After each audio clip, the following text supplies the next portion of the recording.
자, 이번엔 3번 문제입니다. 자, 이 3번 문제, 이게 3번 문제를 보시면 정답률이 60%예요. 사실 뭐 60%라고 하지만 이게 이제 외워야 되니까 어법에 맞지 않은 것 해서 일종의 어떤 한글 맞춤법이나 아니면 표준어를 묻고 있는 거죠. 그런데 좀 안타깝습니다. 60%라고 하는 것은 왜 그러냐? 예전 같았으면 이 문제는 절대 안 드리는 문제죠. 학생들이 거의 100%에 가깝게 이렇게 다 맞히는 그런 문제로 구성되어 있는 거거든요. 근데 이제 가면 갈수록 이제 문법에 대해서 공부를 안 하시다 보니까 이런 문제가 발생하는 겁니다. 물론 뭐 우리가 이제 수공부를 좀 앞당겨서 이렇게 그렇게 강의를 하다 보니까 우리 학생들이 아직까지는 공부가 덜 끝난 상태에서 문제를 풀어보는 거일 수도 있습니다.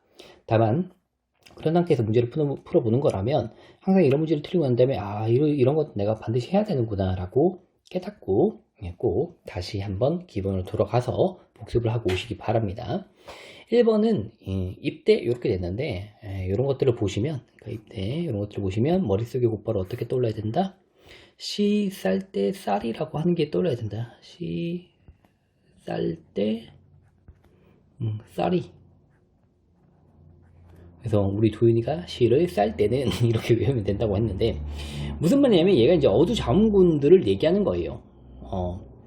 자, 그래서 지금 제 집의 서재에서 이렇게 촬영하고 있는데 저희 집이 이제 성남공항 근처라서 가끔씩 비행기 소리가 막 들립니다. 혹시나 뭐 이게 뭔 소리지 하면 공습경보는 아니고요. 네, 거기서 이제 서울공항이 이렇게 근처니까 비행기 소리가 있습니다. 옛날에 이 시라고 하는 게 이렇게 어두잠군이라고 하는 걸로 돼 있었습니다. 그래서 뭐 벼에다가 시가 이렇게 오면 이게 이제 이 비읍이 가만히 있지 않고 요 앞으로 가겠죠. 자, 그래서 이렇게 시가 되고 거기서 이렇게 안으로 소리가 연달아 두 개 나타나면 된소리로 바뀌죠. 이렇게 바꿔서 벽시가 되었다는 거죠.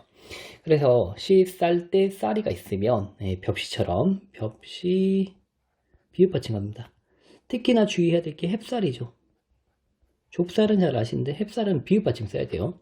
이게 최근에 햇반이 나오다 보니까 이렇게 알고 있는 분도 계신데 안 돼요. 햇살 안 되고.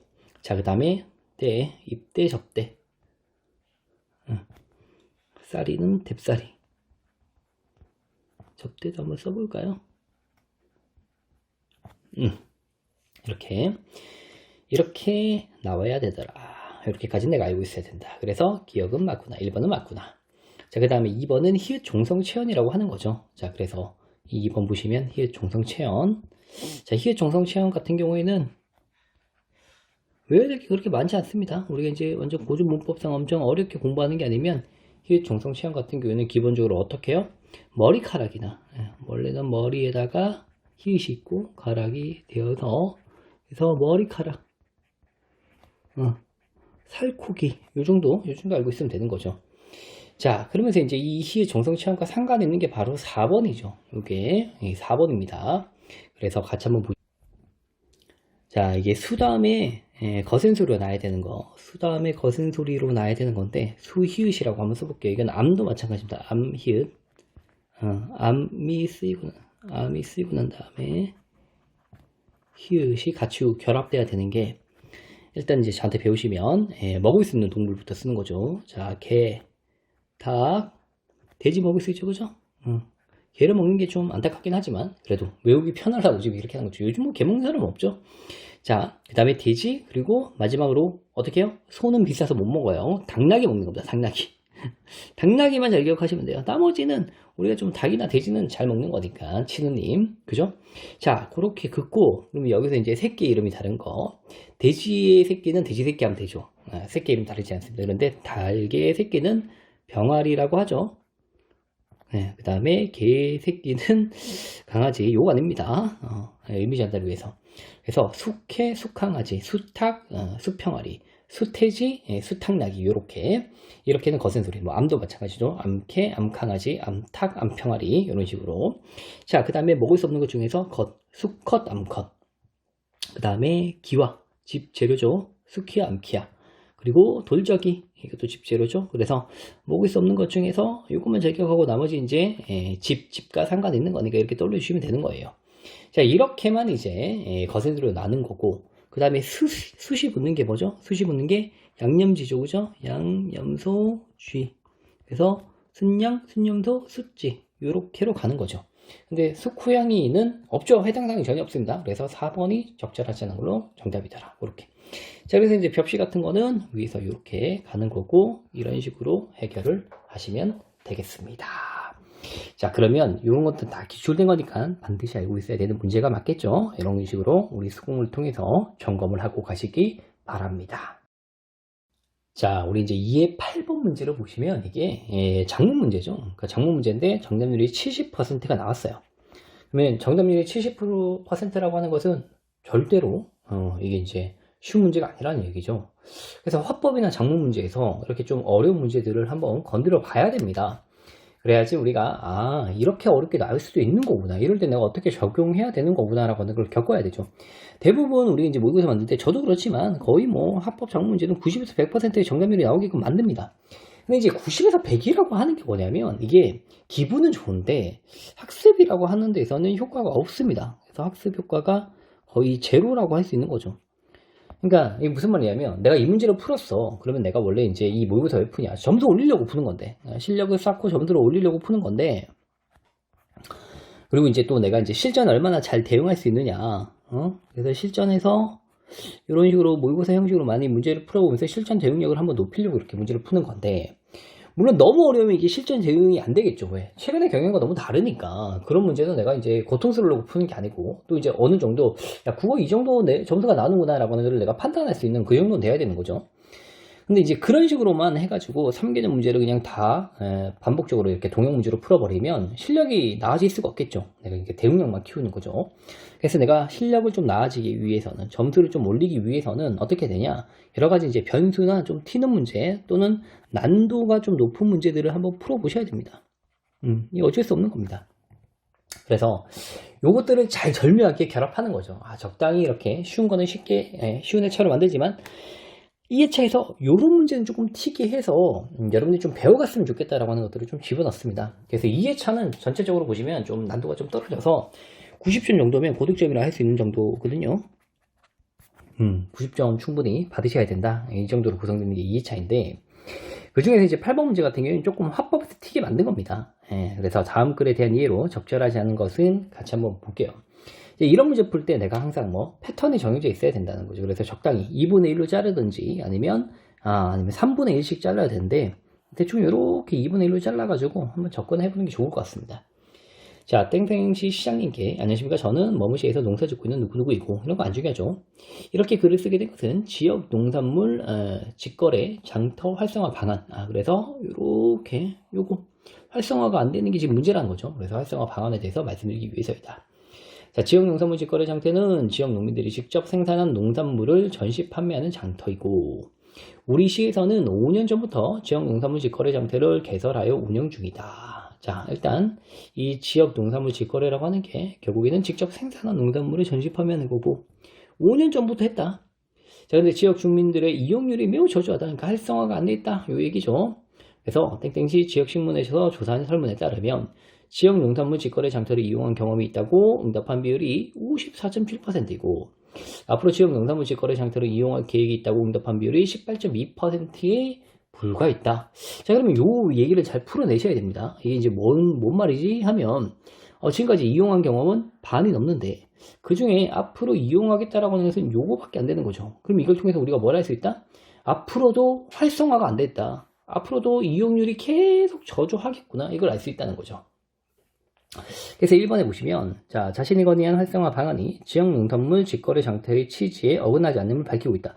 일단 자기가 활성화 방안을 아직까지는 제공하지 않았죠. 일반적으로 이런 내가 생각하는 해결책 이런 것들은 후반부에 좀 나오죠.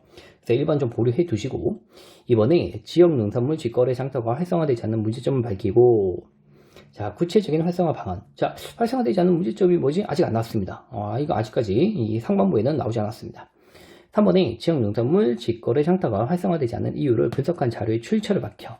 자, 자료는 지금 나왔어요. 출처라고 하는 게 이게 어디에서 조사했다라고 하는 게 있어야 되는데, 자, 출처 한번 따져볼게요. 어디 있습니까? 여기 보시면, 그렇죠. 땡땡시 지역신문에서 조사한 설문이라고 나와 있습니다. 자, 그래서 땡땡시 지역 신문, 이렇게 설문. 지역신문의 설문 출처 밝혔고, 자, 근데 그 자료 출처가 어떻게 해요? 직거래 장터가 활성화되지 않는 이유를 분석했냐? 아니요. 그냥 이용률 자체를 분석했지. 그러니까 활성이 되지 않았다라고 하는 이용률을 분석했지. 이게 이유를 얘기하고 있는 게 아니죠. 자, 그래서 이건 안 나왔다라고 보셔야 됩니다. 뒤에 내용 한번 볼게요. 혹시나 있을지 모르니까. 지역 주민들이 지역 농산물 직거래 장터를 찾지 않는 이유는 아마도 이곳에서 판매되는 물품의 수가 한정되어 있기 때문이다. 아, 요것 때문에 문제다. 이 물품 수가 너무 적어서 그렇다. 그래서 이용하지 않는다. 이건데, 문제는 이게 이 자료에서 얘기하고 있는 게 아니죠. 왜? 아마도라고 하는 말이 있잖아요. 그럼 아마도라고 하는 말은 결국 뭐다? 내가 추측하고 있는 거다. 이게 이제 신문이 아니고 나의 추측이라는 거죠. 따라서 설문의 내용에서 이런 내용이 나타나 있는 게 아닙니다. 그죠? 설문 내용에서 이런 내용이 나타나 있는 게 아니기 때문에 3번에 확실하게 틀렸습니다. 이미 이것만 보더라도. 자, 그래서 끝까지 한번 볼게요. 그래서 판매되는 물품을 지역 농산물과 지역 농산물을 이용한 음식료로 다양하고, 자, 그래서 이렇게 좀 다양하자. 그리고 심지어 뭐 축산물도 함께 판매하자라고 있습니다. 그래서 음식료도 좀 팔고, 그 다음에 거기다가 뭐예요? 축산물도 좀 팔자. 우리 지역 농산물을 이용한 된장, 반찬, 간식, 이게 바로 이제 음식료죠. 를 비롯한 다양한 음식료로 판매하더라도 지역 농산물 직거래 상태에 취지에 어긋나지 않는다. 충분히 이거는 이런 거 충분히 이 본래 취지에 어긋나지 않는다라고 얘기한 겁니다.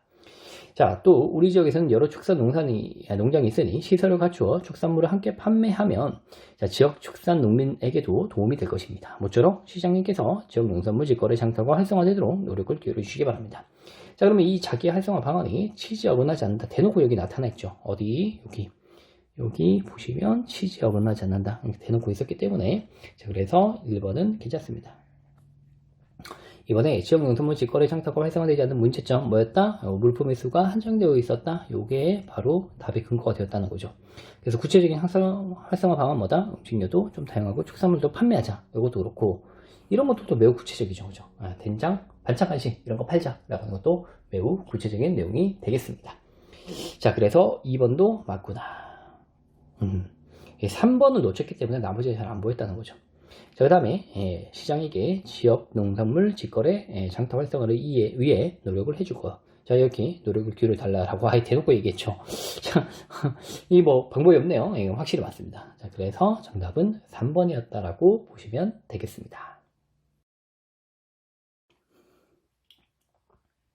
자, 이번에 17번 한자성어 문제입니다. 저희가 이제 한자성어 같은 경우에는 100%에 가깝게 맞춰달라고 말씀드렸는데, 이게 70%의 정답률이 나오죠.